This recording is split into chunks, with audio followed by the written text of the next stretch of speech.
Gunfire between Afghan and Pakistani border forces. A major crossing for trade and travel between the countries has been closed. So what's causing the latest flare-up and how will it affect people on both sides of the border? This is Inside Story.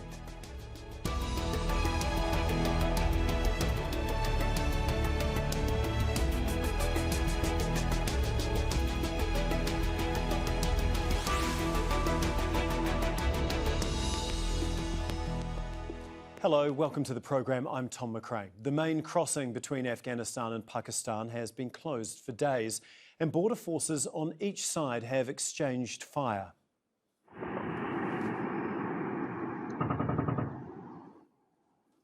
The incident is the latest in a series of flare-ups between the two countries.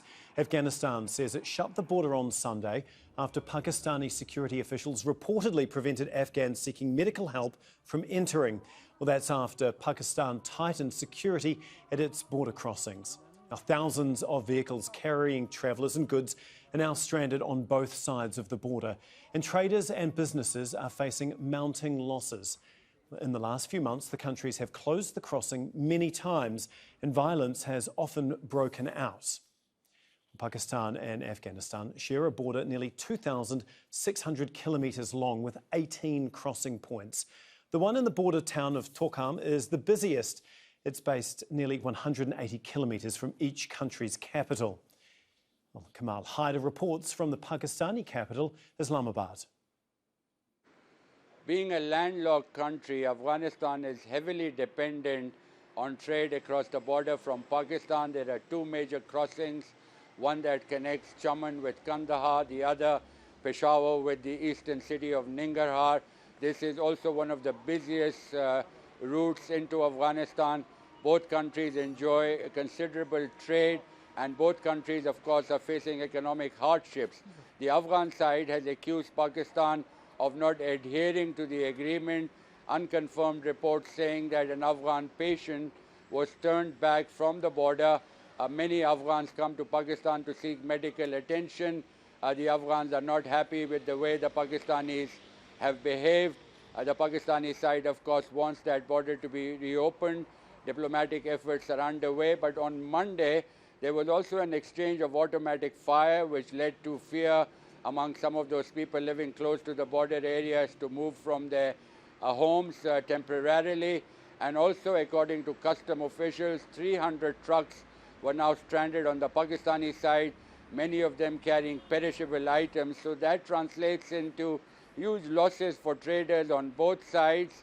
And people, of course, will be hoping that this issue is resolved in order to alleviate the hardships of the Afghan people and also to be able to prove beneficial for Pakistani traders who are sending their commodities across the border. This is Kamal Haider reporting for Inside Story from Islamabad. Well, we'll go to our guests in just a moment, but first let's take a closer look at the importance of the Torkham crossing. It is a vital link for trade between the two nations, and thousands of vehicles pass through it every week. It's particularly important for Afghanistan, that uses it to export coal and receive food and other essentials from Pakistan. Thousands of people use it every day for work and to get medical help and treatment. Well, for decades, Torkham has also been the main point of entry into Pakistan for refugees. Relations between the countries have been on edge since the Taliban took over Afghanistan in August 2021.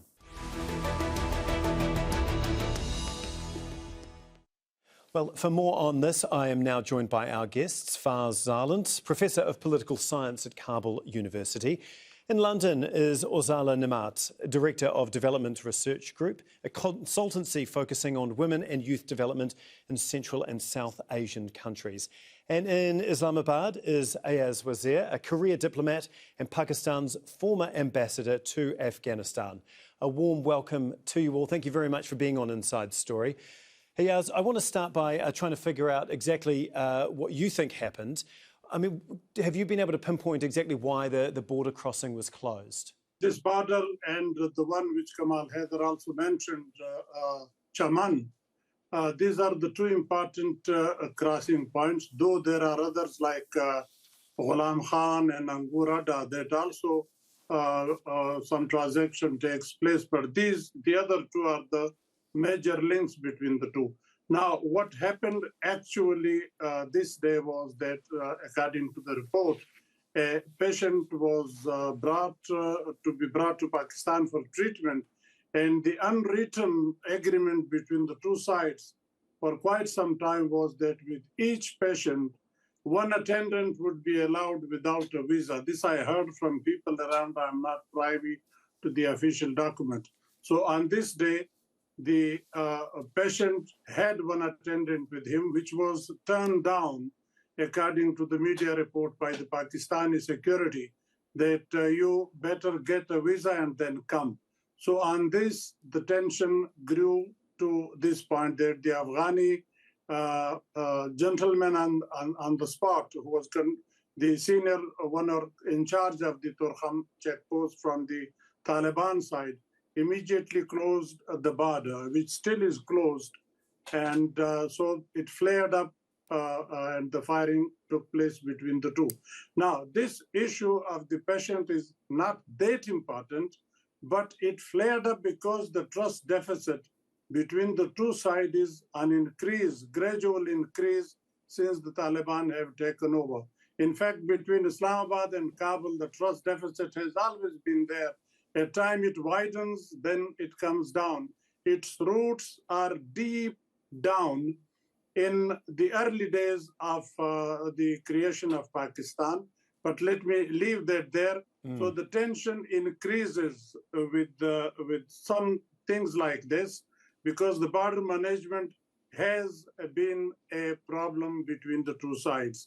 Then comes in the Durand Line issue between the two Afghan side, though unofficially or officially, even one can call, is recognizing the Durand Line, but publicly they are hesitant to admit. And Pakistan considers it as an international border with Afghanistan. Obviously, the issue goes a lot deeper than just issues over visas. Faiz, from an Afghanistan point of view, I mean, a Taliban-appointed commissioner at the crossing said that Pakistan has not been abiding by its commitments. What are the commitments, and how is this issue being perceived in Afghanistan? Yes. Thank you. Actually, since the inception of Pakistan never support a Kabul-based government. They never supported a government which is looking after Afghanistan as a united and sovereign country. Pakistan has also supported anti-government, anti-state factors. If we see even the return of Taliban could not satisfy Pakistan's wish to have a neighbor on the side which could be assisted in many ways, economical, political, and social. Taliban, once they returned to power, they were believing that Pakistan will stay as a close friend, as a close ally, and as a close supporter. But since the Taliban are back in power, they have been demonized. They have been scrutinized by Pakistani governments and military. For the first time in the history of Afghanistan, especially the recent history, Pakistan aerial power, they bombarded Afghanistan. They got inside Afghanistan while it was considered a severe anti-state act by Taliban in Kabul. And it has created a lot of mistrust between both governments. Secondly, Pakistan itself domestically is facing too many tensions, political, economic, and social. The Pakistani democratic leadership and also military leadership has not been able to stabilize their own court, their own country. So they have been looking for some blaming in the region. Recently, they have been having such troubles and problems, not only with Afghanistan, but Iran and also India. There are problems have been arose. The very last thing is the transit agreements between Afghanistan and Pakistan. There is a very prominent agreement by the name of APTA, which has not been respected by Pakistan, and it has never been considered as an official document by Pakistan in past many years. And then once the Taliban took power, they also raised the issue of APTA to be implemented. Due to APTA, Pakistan will have a transit route to Central Asia through Afghanistan, while Afghanistan will have a route to Wagah to take its exports and import to India, which is not respected, and it has been creating a lot of problem for Afghans economically, socially, and politically. Okay, Orzala, I would like to bring you in here. Obviously, this is a big humanitarian issue. Who's paying the price here on both sides of the border? Who are the real people that are being affected in their daily lives? Thank you very much for this question. Just before I go to the humanitarian aspect of this, I have to remind our audience that this border is laying on the Durand line, which is still contested. Most of the Afghans, in particular those who live on both sides of this border, are not formally recognizing the Durand line. And so the contestation is reflected in some of these reactions that we see are somehow supposedly out of the government control. And it's obvious that even though Afghanistan today has the most Pakistani-friendly regime in place, still there are tensions, there are situations like this. So let's not forget that within this context, the closure of the border is also a political act, and it's like a pressure point by the parties involved in order to pressurize each other. And now, who is paying the price? From a humanitarian perspective, it's absolutely clear that it's the Afghans who are paying the huge price here, because the Afghans are in a very concerning situation at the moment. There is a humanitarian crisis in the country with absolute majority of the people in need of food, immediate services, and in particular medical services, which is getting worse actually due to the limitations that Afghanistan is facing today. So a lot of those patients who are in urgent need, elderly particularly, who are in urgent need of caring and treatments in Pakistani cities of Peshawar or Islamabad, are now the prime affected people. In addition to that, Torkham border, similar to Chaman border, as was mentioned by your other guest, are places where the livelihoods of absolute majority of those who are resided locally or regionally in those areas is depending. So people in the local level are losing their jobs. The traders from both sides, the Pakistani side as well as the Afghan side, are also losing a lot when we have more than, like your reporter says, more than 300 or 500 trucks are kind of stuck there. And we have seen so many times this happen. It's not the first time, unfortunately. And the firing is because I think there is this tension that is out of the control of the states who cannot really maintain that level of stability there to have it. So conclusively, it's the people who are paying the price, like any other tension, like any other conflict, and particularly those whose health conditions or livelihoods is directly depending on this border being opened. Ayaz, obviously this isn't just an issue in Afghanistan. I mean, it's an important trade route for Pakistan as well. I mean, how much of an appetite is there to keep this border closed, or is there any pressure coming on authorities from the people that live in the area that need to do trade in the area from the Pakistani side to open the border up as soon as possible? Well, if you permit me, I'll make a comment on what my friend from Kabul said about the earlier reaction of Pakistan towards Kabul. He said no government in Kabul was recognized in the true sense by Pakistan. In fact, let's not create things from ourselves. I'll give you a historical perspective that after creation of Pakistan in 1947, in August 47, Pakistan applied for membership of the UN, and on 30th of September 1947, all the members of the UN voted for Pakistan to become a member except for Afghanistan, which cast negative vote, didn't vote for Pakistan. They raised objection, but that objection remained for 20 days only. But on 20th October 47, they took it back. But the first stone was cast by the Afghans, not by the Pakistanis. The rest is a history. If we go into, let's avoid blame game. What I said, I challenge my friend from Afghanistan to check with the UN. If I have said a word more than what actual history is, then you can blame me for it.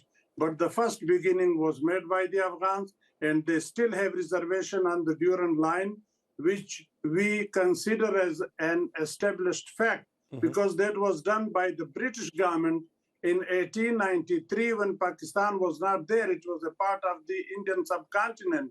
The British and the Afghan ruler, Abdurrahman Khan, Sir Durand Line, they signed this agreement between them, and Pakistan got it as a successor state. My friend should check with the UN, and according to the international law, that a successor state inherits what treaty has already been made. So it was not drawn by Pakistan. Pakistan got it. But the Afghans did negative vote, or they refused to vote for Pakistan to become a member of the UN. So let's bury it there. Now come down to the trade or the trade activity on the border. Well, that definitely affects both sides. The Afghans more because they are dependent mainly on importing goods from Pakistan, though they have access to the other neighboring countries also, having trade with them, but mostly focuses on Pakistan for trade, for education, for treatment of their patients.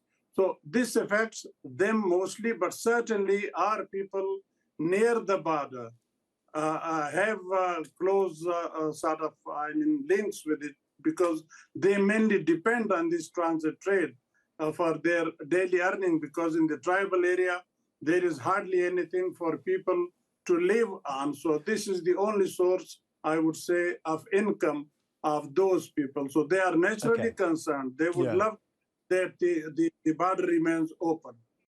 Okay, obviously this has a massive social impact. Faiz, millions of Afghans live in Pakistan and many commute on a daily basis between the two countries. I mean, this ties as much division as there is and as much history as there is, like we heard outlined there, between the two countries. There's actually a lot in common, and there is a brotherhood between these two nations as well, isn't there? So what does that do to the people that rely on that daily commute between Afghanistan and Pakistan? If we look at the historical perspective, we can come up with a lot of detailed evidence and perspectives that Pakistan have always used the Durand Line issue as a pressure point on Afghan government in Kabul. They know that Afghanistan is a landlocked, and they use this Durand Line or this border as an issue to sanctuary to shelter all those anti-state factors on this line on both sides, and provide them support to somehow destabilize inside Afghanistan. And that is why the Afghan government in Kabul never considered Pakistan as a friend. When Taliban were resisting the U.S. occupation in Afghanistan in past 20 years, they were sheltered, protected, and supported by Pakistan government and Pakistan people. But once they return to power, they have been having in their mind and heart all those miseries and difficulties that they went through in past 20 years of resistance in Pakistan. As their leaders were killed, some of their leaders were detained, many of their leaders were sold out to U.S. and Guantanamo. So that revenge is there. Secondly, the mistrust, previously your guest has aimed that mistrust and the trust deficit is always between Pakistan and Afghanistan, and much of the blame comes to Pakistan. And the very last thing is that if we consider this border as a transit route, why Pakistan is not abiding itself to the WTO, as Afghanistan is member also of the WTO in Pakistan, and the international laws and regulations of the transit, why they are not allowing Afghan goods transports to the Wagah, to the India, and also why not allowing Afghan goods to be transported on its momentary and seasonal route to Karachi. And the very last thing is that the blame game has always come from Pakistan. If Pakistan recognizes the Duran line as a border, so what have they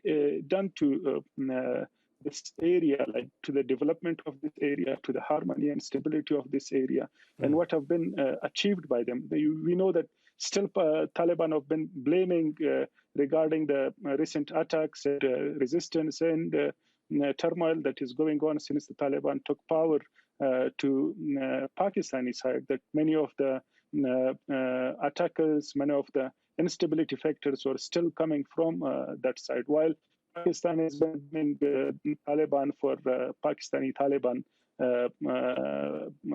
shelters.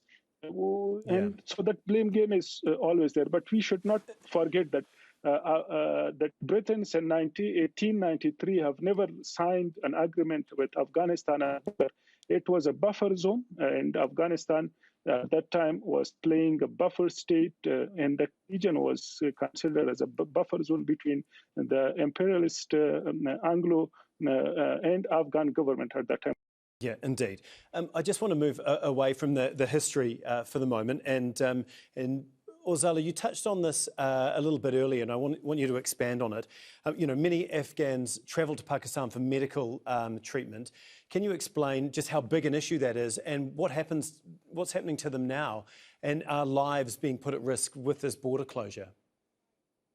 Precisely, as you are well aware, and I'm sure the two guests in the program as well, unfortunately, due to the long years of conflict and also due to the current Taliban authorities' bans on education, there is a massive shortage of medical services, particularly medical at the more advanced level of medical diagnosis and treatment for the people in Afghanistan. So Afghans are left with no other options but to rely on their immediate neighbors. In the past, India was a very sort of like significant destination, but because of the visa and restrictions on travels, no longer people can go to India. So everyone is back to like using this option of saving a life and then taking the person who is ill.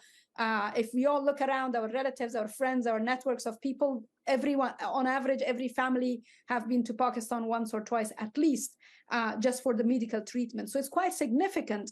What is really bothering, and particularly as Mr. Ayaz Khan was also saying in his comments, how this immediate issue was triggered because something was agreed between Afghanistan and Pakistan in the recent months, which was because there is no visa now issued in an easy way. There are like black market visas with $1,000, $1,200 or so dollars that you have to pay. You can get a Pakistani visa. But for the medical reasons, because of the pressure from the people, the Pakistani government and the Taliban have made an agreement that, okay, there should be another procedure to allow the patients with one attendant to cross the border for the medical treatment. I know my own relatives living in the eastern Afghanistan who used this like 2 weeks ago. Husband and wife very ill with their one son got to the border and crossed it and went for treatment and returned back to Afghanistan. So if something like this exists as a neighborhood, as a brotherhood, we were talking about it earlier, why is it immediately stopped? And that obviously creates tension. And we are talking about a very unstable situation. People are in deep economic crisis. And of course, these things trigger something that is originated in history. We cannot pack history or fold it in a folder somewhere. This is a history that affects people's life. I never said that about Pakistan. Pakistan didn't exist in the time the Duran Line was created. I think historical discussions were enough made before me, so I will not repeat it. But it's just a realization because of that contestation that exists, people do not recognize this. And therefore, when there are change in the policies for whatever reason, whether it is geopolitics or pressure point, as mentioned before, or any other reasons, could be random reasons, it triggers immediate reaction of the people and hence results into the tensions that we are seeing today. Okay. Ayaz, I want to finish with you just very briefly. as a former ambassador, how does this get resolved quickly and peacefully, and to get the border reopened for everyone that desperately needs to use it as a trade and supply route?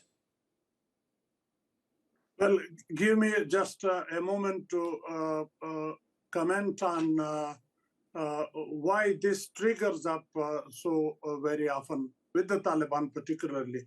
Because the Taliban, before the Taliban coming into power, the visa restrictions were there, but they were not so stringent during Karzai or Ashraf Ghani's period as they are now. Now the Taliban has taken that very seriously. That, look, we are your friends. For us, it should have been a little more lenient than making it difficult. That is the real bone of contention, whereas its links go very deep in the history. Okay. So if we just quickly have to though, how do we move on from that? I was just going to mention it. I think the first and foremost, or the most important element, is that both the governments in Islamabad and Kabul should accept and regret the past mistakes. I'm not going into the detail. Both have committed. Islamabad have committed, Kabul have committed. They should forgive and forget and regret and then move on. Until and unless that is addressed, these things will keep cropping up and straining our relations. Whatever effort we may make, something will happen and will again shadow that development. There are good patches in our history, but again, this thing comes up and the good development between the two pushes to the back, and the tension or the trust deficit increases. So for that to address, we have to go into the history, and the two governments have to come up with this idea that we regret on our deeds in the past, and we move like two independent sovereign states hand in hand and resolve the issues of our people. Well, let's hope for everyone's sake that is affected that those two governments can come to a resolution as quickly as possible. Thank you so much. That is Faiz Zaland in Kabul, Orzala Nemat in London, and Ayaz Wazir in Islamabad. Thank you very much for being guests on Inside Story. And thank you too for watching. You can see the program again anytime by visiting our website, aljazeera.com. And for further discussion, go to our Facebook page. That's facebook.com/AJ Inside Story. You can also join the conversation on Twitter. Our handle is @AJ Inside Story. From me, Tom Mcrae, and the whole team here, bye for now.